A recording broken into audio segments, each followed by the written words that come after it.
Madame, Monsieur, bonjour et merci de nous choisir pour ce forum.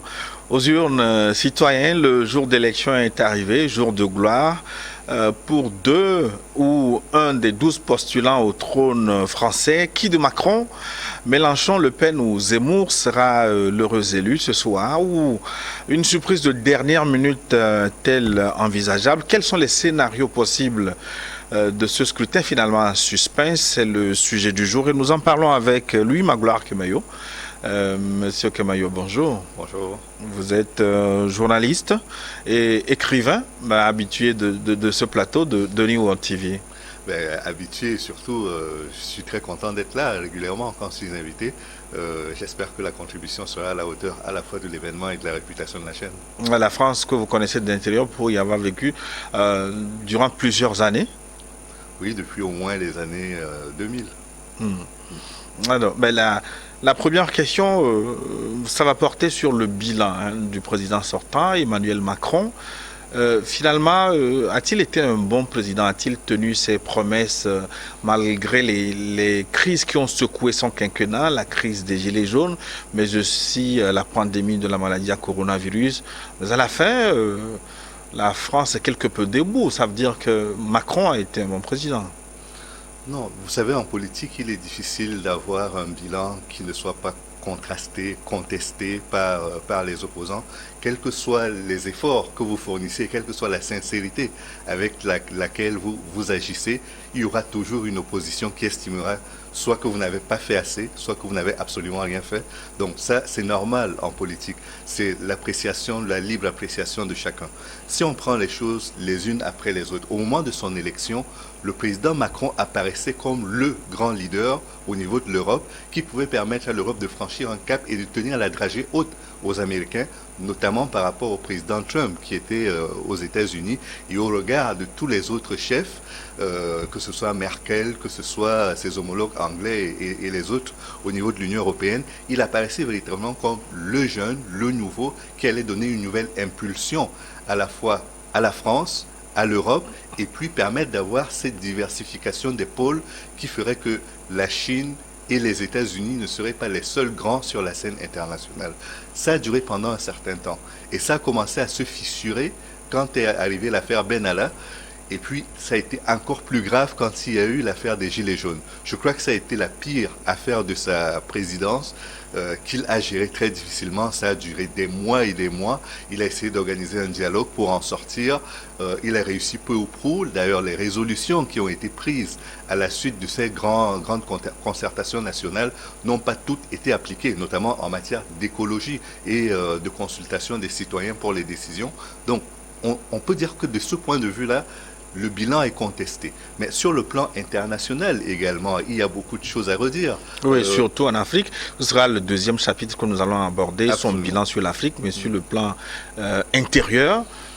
Sur le plan intérieur, je peux dire qu'il est arrivé avec la crise de coronavirus à redorer un peu son blason parce que l'État vache, comment je peux dire ça, Providence, dont les Français attendent beaucoup, pour lequel ils contribuent beaucoup, parce que c'est quand même l'un des pays où on paye le plus d'impôts et de taxes. Cet État-là est revenu en grâce auprès des citoyens parce qu'il a colmaté les brèches, malgré les mesures dures et contestables qu'il y a eu par rapport à la lutte contre le coronavirus. Les gens en ont eu presque pour leur argent. C'est-à-dire que les petits entrepreneurs comme les grands ont trouvé auprès de l'État un interlocuteur qui les a préservés de la chute et de la faillite.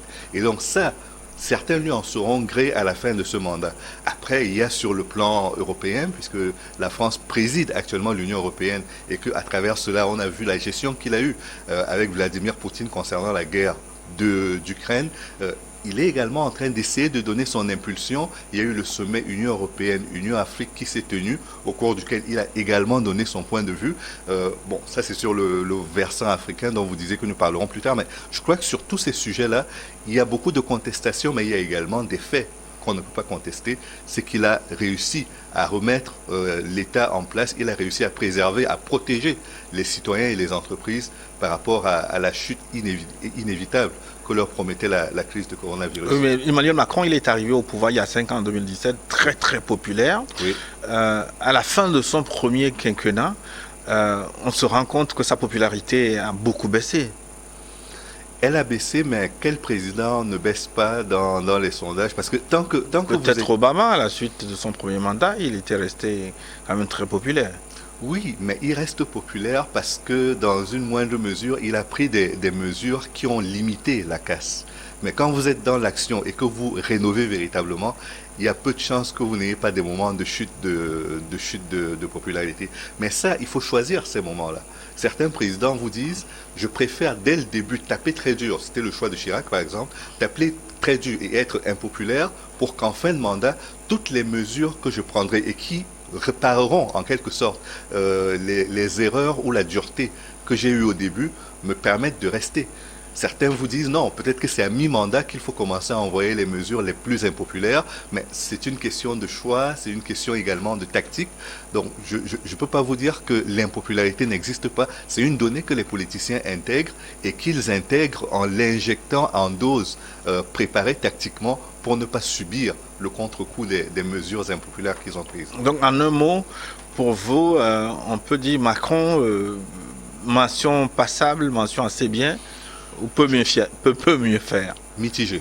Je dirais que c'est un bilan mitigé. C'est-à-dire qu'il y a des points sur lesquels on ne peut pas lui retirer le mérite des mesures qu'il a prises, mais il y a d'autres points sur lesquels on ne peut pas non plus faire l'impasse sur la mauvaise gestion qu'il a eue. Et donc pour ça, je constate simplement et je dis que son bilan est mitigé.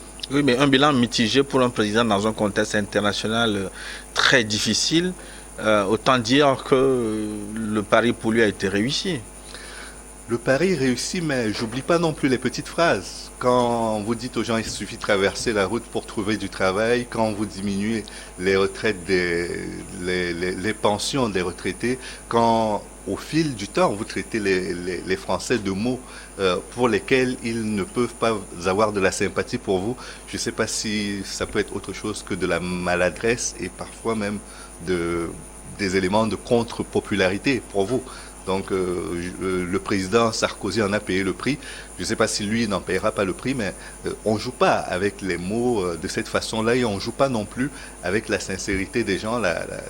Parfois, c'est même pas une question de sincérité. Les malheurs des gens ne sont pas des sujets de moquerie ou de jeu de mots.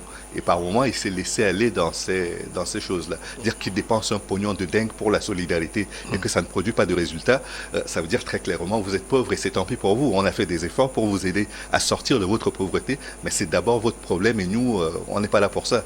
Mais si on l'a élu, c'est pour aider, protéger et accompagner les personnes qui sont les plus en difficulté. C'est pas pour les plus riches, c'est pas pour ceux qui ne sont pas vulnérables. C'est justement pour ceux qui sont les plus vulnérables que le président a élu et c'est pour eux qu'il travaille, améliorer leur quotidien. Emmanuel Macron, il est arrivé en politique en sautant plusieurs étapes, surtout comme candidat à une élection présidentielle. Arrivé un peu comme Monsieur Mépropre, très jeune, mais à la fin finalement rattrapé par plusieurs affaires. Vous avez cité le cas Benalla, qui n'est pas encore totalement élucidé selon certains, mais aussi au cours de la campagne l'affaire McKinsey. Est-ce que ça risque d'écorcher l'image d'Emmanuel Macron pour cette élection? Je crois que les Français ne sont pas amnésiques par rapport à toutes ces choses-là. Quand elles se présentent, il y a le bon sens paysan, que l'on soit paysan ou pas, il y a le bon sens qui fait que à un certain moment vous vous dites soit c'est le bon cheval, soit c'est le mauvais. Et personne n'aime parier sur le mauvais cheval, on veut gagner. Donc dans son cas, concernant les différentes affaires qui ont émergé, je ne sais pas si elles auront une très très grosse influence. McKinsey, elle est arrivée en fin de campagne et le plus gros du problème concernant McKinsey, ce n'est pas que la facture, c'est le fait que l'entreprise ne payait pas ses impôts en France et que le patron de l'entreprise a menti dans une audition publique en disant que l'entreprise payait ses impôts en France. Après, puis c'est une entreprise étrangère, américaine qui faisait des études oui. Dont les conclusions s'imposaient aux Français dans la politique intérieure. Ce qui pose un problème aussi. Non, pas forcément. C'est le premier problème. Le deuxième problème, c'est que l'entreprise est basée aux États-Unis et les données qui sont traitées sont des données françaises qui sont hébergées aux États-Unis.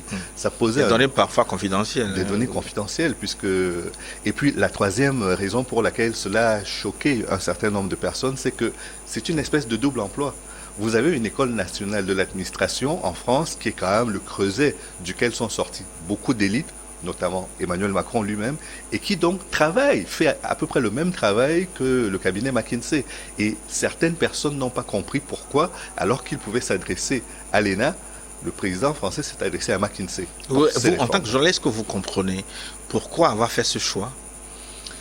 N'y a-t-il pas assez d'expertise en France pour ces gens d'études étant obligés de confier Disons que sur le plan du coût, ça pouvait être moins cher de le faire par une administration française, par des experts français qui auraient coûté moins cher et qui auraient permis de sécuriser les données en France. Donc pour beaucoup de personnes, y compris pour moi, c'est difficile à expliquer. Mais il a probablement de bonnes raisons de le faire. Il estime qu'ils ont une expertise établie et que s'il s'adresse à eux, il est à peu près certain que, comme le font déjà certaines mairies, comme le font certains conseils régionaux en France, qui consultent McKinsey en l'occurrence, l'État aussi peut faire la même chose. Donc peut-être que c'est pour cette raison-là, mais je crois que l'État a des moyens que les communes n'ont pas pour régler ce type de problème sans externaliser ni les compétences ni les données.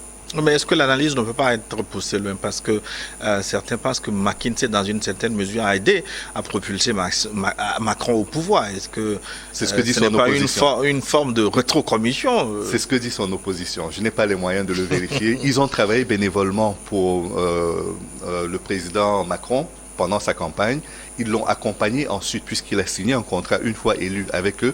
Est-ce que c'est un retour d'ascenseur? Je n'en ai aucune idée, mais c'est ce que l'opposition politique ressemble en France, fortement. Ça y ressemble, effectivement. Oui. Mais est-ce que ça aura un impact sur la campagne? Parce que c'est la vraie question.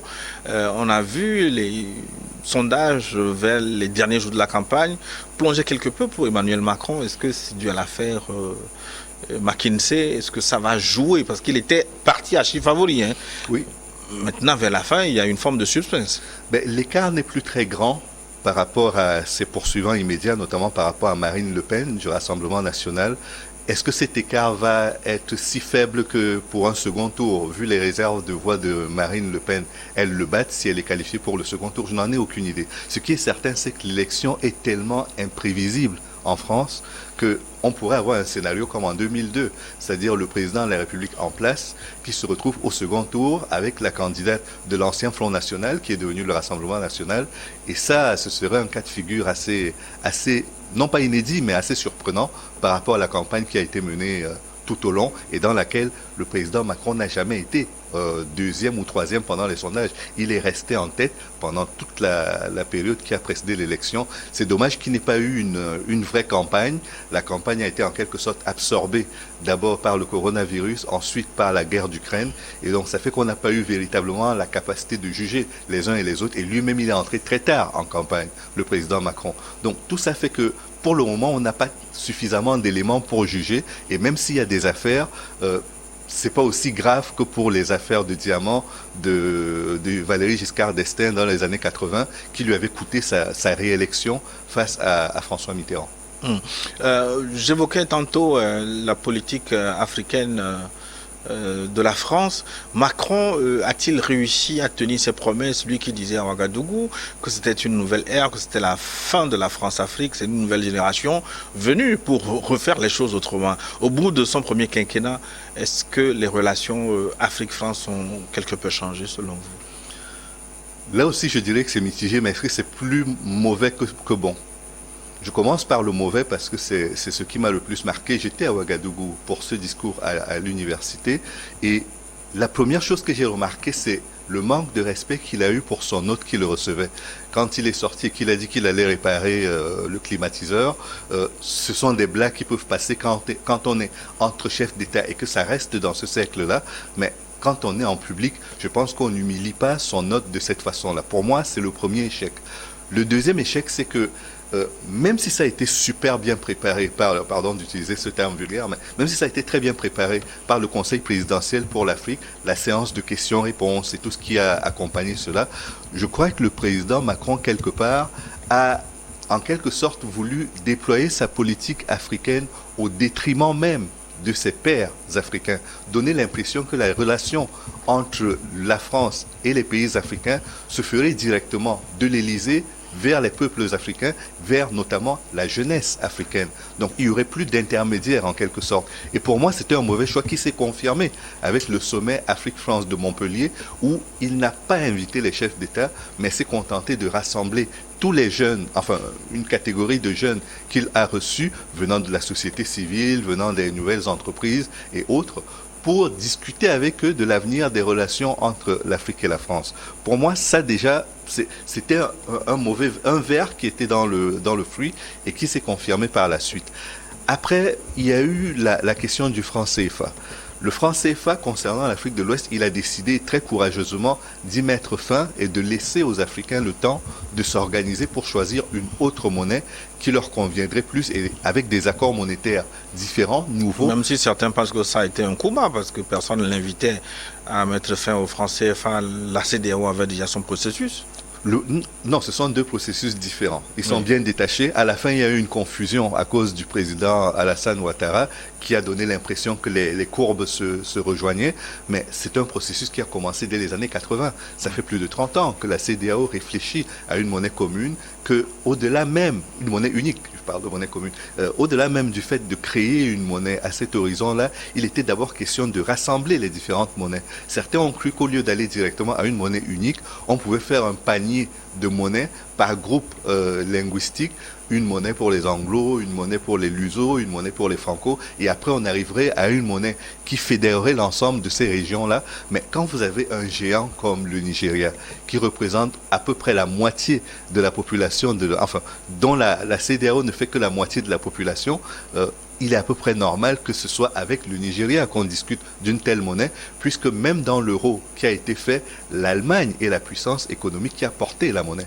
Donc c'est pas incongru de penser qu'on pourrait faire une monnaie en Afrique de l'Ouest, notamment à la CEDEAO, qui serait indexée sur le Naira, qui serait le porteur fort de cette monnaie.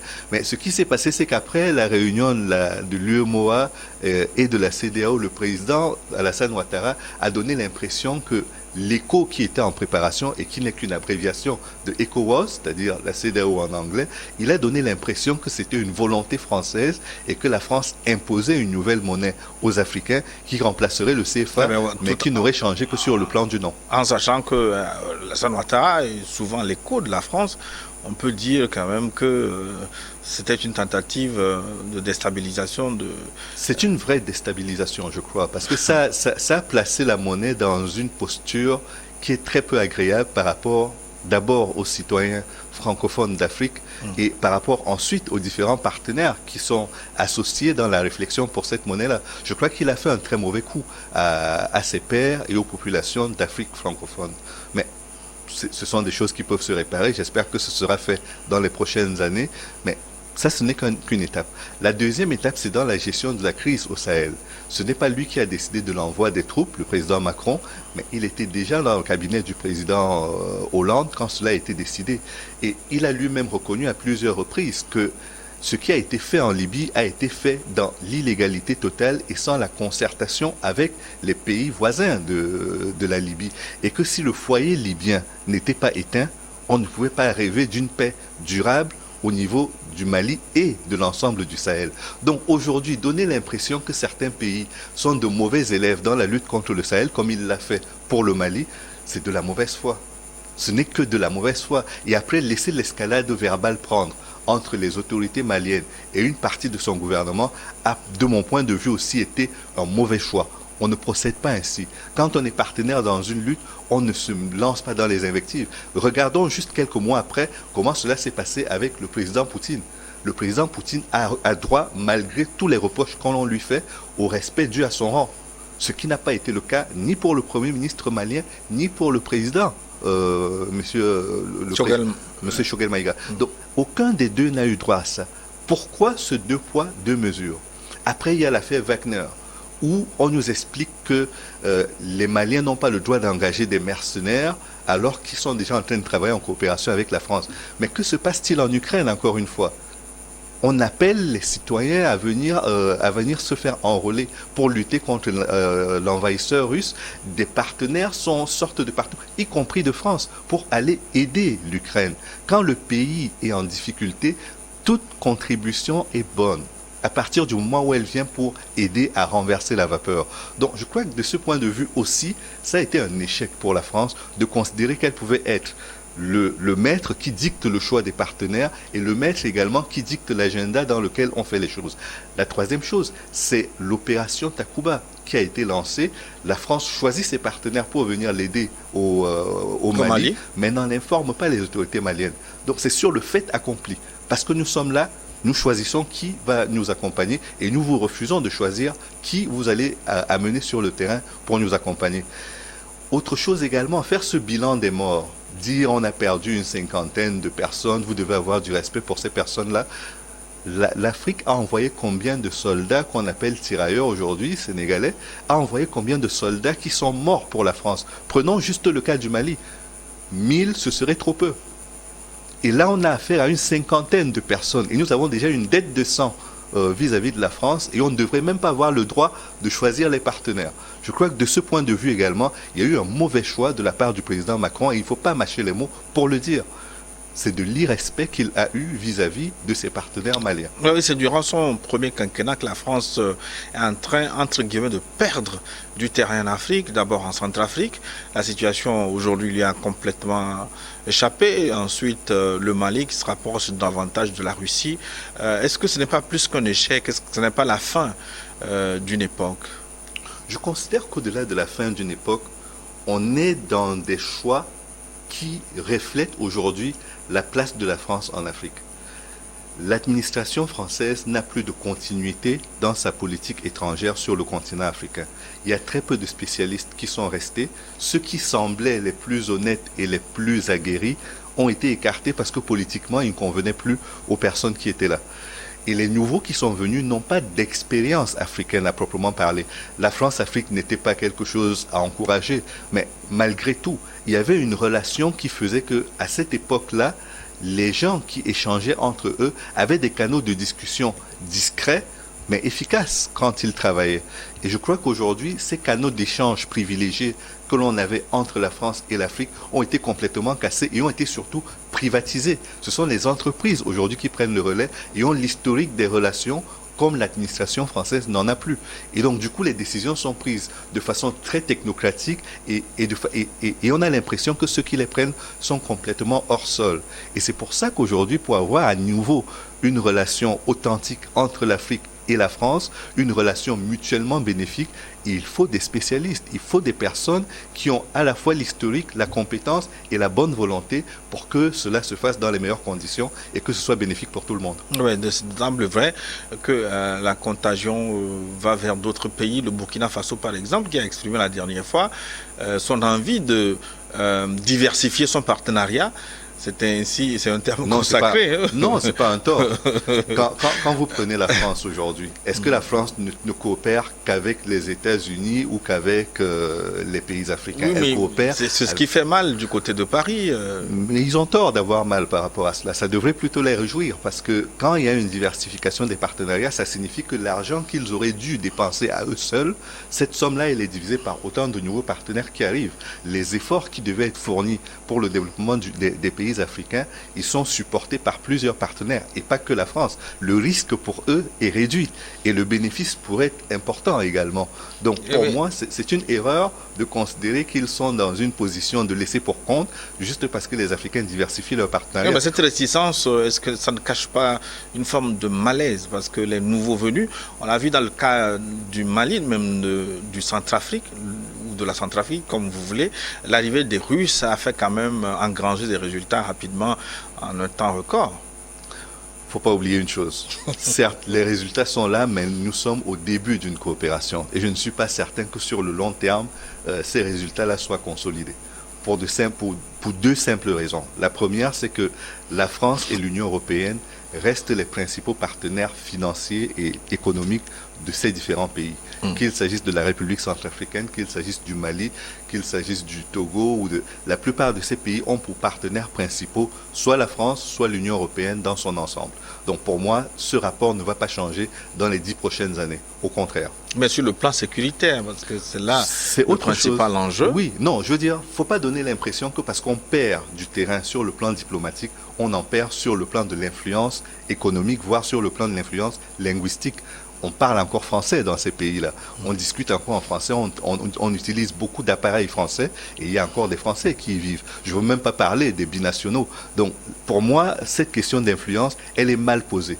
Elle est posée de façon un peu chagrine en se disant que si on perd du terrain en Afrique, c'est de l'humiliation. C'est d'ailleurs ainsi que le renvoi de l'ambassadeur de France au Mali a été perçu. Mais c'est une grille de lecture qui est fausse. Quand on est en diplomatie, ces choses-là sont prévisibles. Ouais, surtout que la France aussi avait renvoyé l'ambassadeur du Mali. Bien longtemps avant. Sans qu'on ait crié à sur le baudet. Absolument. Et ce que je veux dire, c'est que quand la France, par exemple, a décidé sur le continent africain de sortir de la France-Afrique et de travailler davantage avec les grands pays qui réussissent, je pense notamment à l'Éthiopie, je pense au Nigeria, je pense au Mozambique et à plein d'autres pays où la France a décidé de faire basculer son intérêt sur le continent africain, personne n'a crié au scandale. Personne.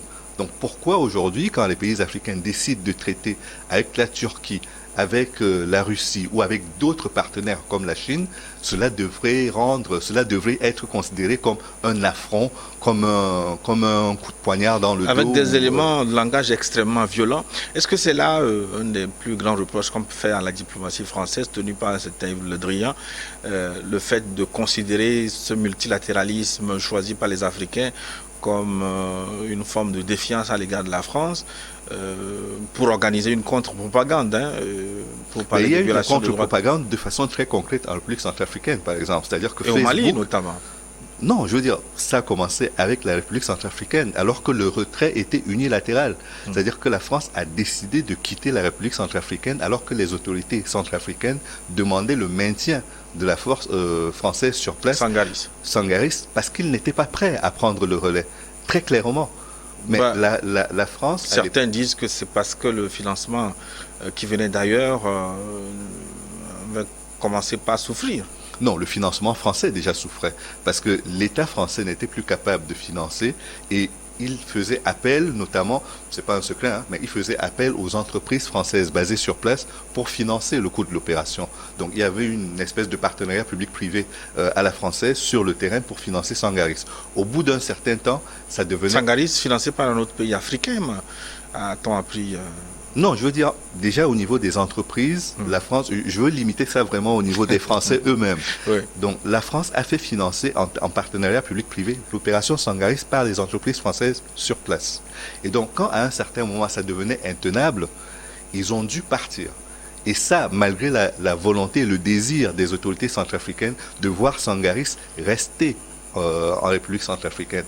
Donc ça a été un choix de M. Le Drian. Il ne peut pas dire qu'on l'a chassé de République centrafricaine. Il ne peut pas dire que les Centrafricains ne voulaient plus de la France sur leur territoire. Là, c'est réglé. Ce problème-là n'a pas été posé par les Centrafricains. Après, il y a eu toute la propagande à la suite de l'arrivée de Wagner et des Russes, qui a fait que la France elle-même a jugé utile de faire de la contre-propagande. Et Facebook a dû fermer des comptes de propagande et de contre-propagande à la fois russes et français. Donc la propagande et la contre-propagande n'a pas été le fait uniquement des Russes ou des Centrafricains. Ça a été quelque chose, ça a été un sport pratiqué par les différentes parties, par toutes les parties en présence. Après, est-ce que c'est ainsi qu'on règle le problème? Je ne pense pas. Pour moi, le ministre Le Drian a eu une certaine forme de communication. Non, il a eu une communication qui n'était pas adaptée à la situation. À un certain moment, il a été un excellent ministre de la Défense qui a vendu beaucoup d'armes françaises, beaucoup plus que ses prédécesseurs, parce que ce n'était donc c'est à l'aune des ventes d'armes que vous jaugez la qualité mais ça rapporte des de l'argent. Ça rapporte, c'est efficace. Si depuis des années la France n'était plus capable de vendre des armes et que sous Jean-Yves Le Drian, elle en vend, il faut saluer l'effort qui a été le sien. Et il n'y a même pas eu d'histoire de rétrocommission comme avec les Pakistanais. Donc, quelque part, il a réussi cela. Il a réussi également à s'ouvrir les portes de la plupart des palais africains où il discutait directement avec les chefs d'État.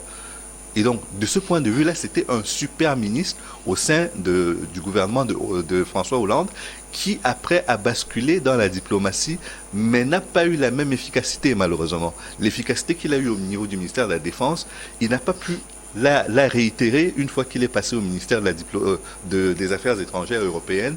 Et je crois que quelque part, il y a un blues qu'il a traîné et qu'il a dû faire payer aux pays africains avec lesquels il traitait parce que c'était les plus faibles. On cogne toujours sur la tête des plus faibles. Quand on voit aujourd'hui comment on va dire ça, le sentiment anti-français, comme on l'appelle, qui grandit. L'expression consacrée. L'expression consacrée, oui. Dans plusieurs pays en Afrique. C'est aussi à mettre à l'actif, en tout cas, dans le passif du bilan de Macron. Tout d'abord, je crois que quand on parle de sentiment anti-français, on force le trait. C'est-à-dire, quelque part, on veut fabriquer les bons et les mauvais.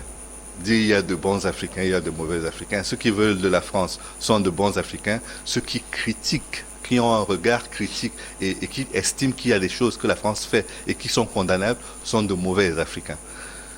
C'est pas comme ça qu'il faut voir les choses. Parce que les critiques que certains Africains font au regard de la politique de la France en Afrique, vous retrouvez ces mêmes critiques souvent en pire dans la bouche de beaucoup de citoyens français. Oui. Je commence par les ONG. Même des élus français. Je commence par la société civile, mais si on montait plus haut, vous auriez des candidats à la présidentielle qui ont exactement le même point de vue. De Marine Le Pen à Mélenchon, en passant par d'autres qui ont moins d'envergure, il y a beaucoup de Français qui tiennent le même discours. Pourquoi est-ce qu'il serait interdit aux Africains de le dire, mais permis aux Français de le faire sans qu'on les traite d'anti-français? Pour moi, c'est quelque chose d'incompréhensible.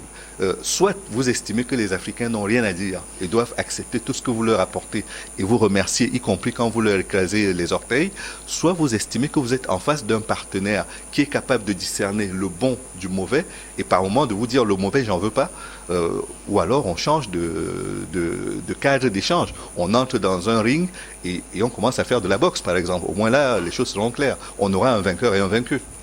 Et finalement, pour l'Afrique, quel est le programme le plus adapté à ces réalités?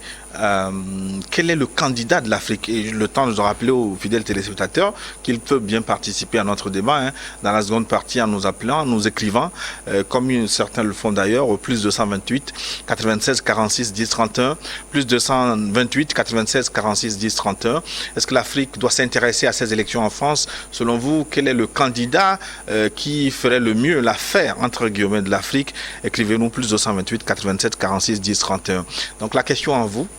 Je considère que l'Afrique doit suivre l'élection avec la France parce que nous avons encore beaucoup de relations. D'abord, sur le plan historique, nous avons une relation avec la France que nous ne pouvons pas nier. Sur le plan linguistique, nous appartenons au même espace de la francophonie. Nous ne pouvons pas nier cela non plus. Nous parlons la langue française. Et l'autre chose, c'est que nous devons suivre cette élection, mais ne pas considérer que c'est le président élu de la France qui fera la pluie ou le beau temps, et le beau temps, sur le continent africain. Et pour cause, quand aux États-Unis, le 44e président s'appelait Barack Obama, cela a fait la fierté de beaucoup d'Africains parce qu'ils estimaient que c'était le bon président pour l'Afrique. Sauf que Barack Obama a été élu par les Américains pour les Américains et que les attentes des Africains ont été en quelque sorte douchées par le fait qu'ils pensaient qu'en ayant un noir à la Maison-Blanche, cela changerait la donne dans les relations entre les États-Unis et l'Afrique. Même cas de figure pour la France.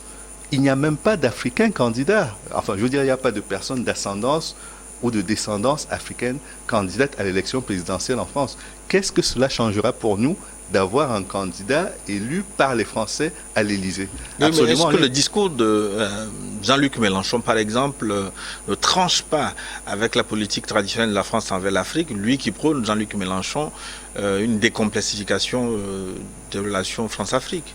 Est-ce que Nicolas Sarkozy n'avait pas promis un changement dans les relations entre l'Afrique et la France dans le sens des intérêts africains? Est-ce que François Hollande à la Hollande fin aller chercher Gbagbo dans son palais? Voilà. Est-ce que le président Hollande n'a pas dit la même chose? Est-ce que le président Macron, qui sera peut-être élu, n'a pas dit la même chose? Nous devons cesser d'aller placer nos espoirs dans des gens qui travaillent pour d'autres intérêts.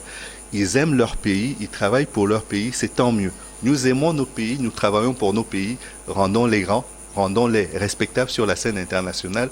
N'allons pas placer nos espoirs dans des branches trop hautes pour nous parce qu'on ne pourra pas après les récupérer. Oui, mais est-ce que c'est une question d'espoir? Parce que eux aussi, ils ont souvent et parfois leur mot à dire dans le choix des dirigeants africains. Est-ce que les Africains, eux, n'ont pas le droit quand même d'avoir leur pronostic et de soutenir, par exemple, un des candidats?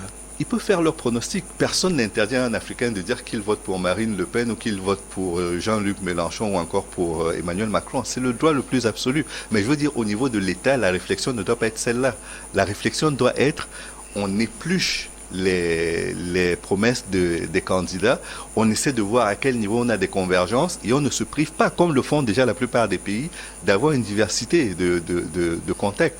Et dire que, qu'est-ce qui pourrait interdire à l'ambassadeur du Togo en France ou bien à l'ambassadeur du Cameroun en France de discuter avec les différents candidats et de savoir quelles sont les promesses qu'ils font par rapport à la coopération que leur pays pourrait avoir avec le leur. Rien ne le leur interdit. Ça n'engage personne, c'est juste une discussion de bon sens, comme le font les services de l'ambassade de France ici quand elles reçoivent des leaders politiques de la majorité ou de l'opposition. C'est un droit souverain. Mais cela ne signifie pas que les Togolais ou les Camerounais vont soutenir un candidat en espérant que grâce à lui, leur pays va être développé. Le Messie ne se trouve pas à l'extérieur. C'est à l'intérieur qu'on fabrique le Messie. Nous devons faire notre politique en fonction de nos intérêts et choisir les partenaires qui nous permettent d'atteindre nos objectifs. Mais si nous plaçons tous nos espoirs à 100% ou à 99,9% dans les partenaires, nous risquons d'être déçus. Oui, mais quel est le candidat le plus proche Je me refuse de donner un nom parce que les promesses n'engagent que ceux qui y croient. Si vous avez l'impression que Jean-Luc Mélenchon fait des promesses qu'il tiendra après, vous avez le droit de le penser. Si vous pensez que c'est Marine Le Pen qui en fait, vous avez également le droit. Mais personnellement, c'est à l'exercice. Je ne juge le maçon qu'au pied du mur. Si Jean-Luc Mélenchon devenait président de la France et que finalement il s'avérait être le meilleur partenaire dans la relation entre l'Afrique et la France que nous n'avons pas eu jusqu'à présent, je ne pourrais que le saluer. Mais pour le moment, nous en sommes encore à des promesses et comme je vous le disais, les promesses n'engagent que ceux qui y croient. Qui sera élu? Selon vous, on cite généralement 4 candidats en tête de peloton. Le sortant, Emmanuel Macron, Jean-Luc Mélenchon, Marine Le Pen, avec Éric Zemmour. Même les sondeurs qui ont l'habitude de nous faire des classements ne savent pas encore qui sera élu. Parmi les 12 candidats qui sont en cours dans la course, vous en avez 7 qui ont déjà été candidats au moins 1 ou 2 fois. Donc il y a une certaine prime à l'expérience qui pourrait leur être accordée, comme dans le recrutement où on vous dit il faut être diplômé, avoir 5 ans d'expérience. Là, ils ont cette expérience-là pour se présenter. Je crois qu'ils seront toujours, au moins un de ces 7-là sera dans le tiercé final. Mais de là à vous dire lesquels parmi eux termineront sur la ligne de départ et sur le podium, je ne pourrais pas vous donner de nom. Même si je souhaiterais savoir, je n'ai pas la mare de café malheureusement pour vous dire ça avec précision. Est-ce que les 4 là sortent du lot? Lesquels 4? Les 4, Emmanuel Macron, Mélenchon, Le Pen et Zemmour. Pour le moment, au regard des derniers sondages qui ont été effectués, oui, on a le président Macron en tête, on a Marine Le Pen, Jean-Luc Mélenchon, et puis derrière, ça se bouscule, c'est très incertain. Est-ce qu'une surprise est-elle possible? Un candidat peut-il sortir du lot, du ventre mou du classement, comme on le dit souvent? Tout est possible, sincèrement. Tout est possible parce que comme les Valérie Pécresse, les Anne Hidalgo. Je ne me fais pas d'illusions non plus. Tout est possible, mais il faut quand même rester raisonnable. Non, je ne sais pas qui l'emportera. Je ne sais pas qui arrivera à franchir la ligne et à se maintenir sur le podium.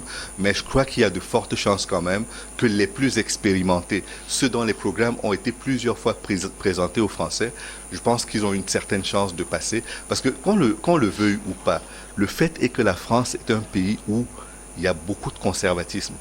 Les gens veulent parier sur ce qu'ils connaissent. Les nouveaux venus, Macron a fait une exception, ça a été un braquage pratiquement. Mais d'habitude, c'est la prime à l'ancienneté. Vous avez été candidat 2 fois, 3 fois, on vous a vu sur les marchés, on vous a vu débattre, on connaît vos arguments, on connaît les points sur lesquels vous êtes fort et on vous choisit en fonction de cela.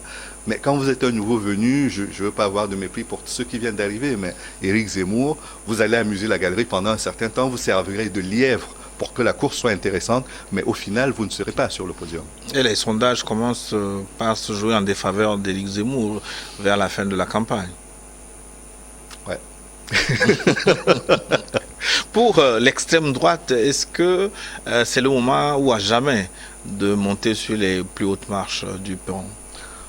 Je crois que la France s'est décomplexée sur le plan des relations avec le Front National. Pendant plusieurs années, les gens avaient honte de dire qu'ils votent Front National.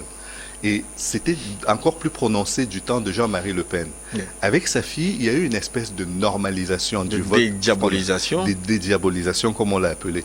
Et donc aujourd'hui, il n'y a plus ce complexe-là. Les gens l'assument, mais très clairement, quoi. Et en plus, elle a même l'air aujourd'hui plus modérée que certains candidats d'extrême droite. Certains disent, au niveau de l'extrême droite, qu'elle est aujourd'hui la meilleure candidate, Marine Le Pen, du Parti socialiste. C'est vous dire à quel point aujourd'hui on est arrivé à une certaine normalisation des idées que porte Marine Le Pen. Mais personnellement, je n'ai jamais estimé, comme je vous le disais au début, que c'était une mauvaise chose d'aimer son pays. S'ils aiment leur pays, c'est à nous de leur envoyer l'image de gens qui aiment leur pays également. Je ne condamnerai pas Marine Le Pen parce qu'elle dit qu'elle préfère les Français aux étrangers ou qu'elle a une politique de préférence nationale. Si nous la pratiquions sur nos territoires et qu'on le faisait de façon intelligente, je pense que cela réglerait un certain nombre de problèmes. Donc la solution, c'est pas de dire parce qu'elle est du Front National ou du Rassemblement National, peu importe la dénomination, c'est une ennemie de l'Afrique. Parce que l'autre est de gauche ou du Parti Socialiste, il est un bon candidat pour l'Afrique. Je pense qu'il faut sortir de ce manichéisme-là et savoir raisonner véritablement par rapport à nos intérêts vitaux, ceux de nos pays et pas ceux de nos personnes, de nos petites personnes. Macron peut-il aller jusqu'à perdre ces élections? Tout est possible. Je crois que tout est possible, véritablement.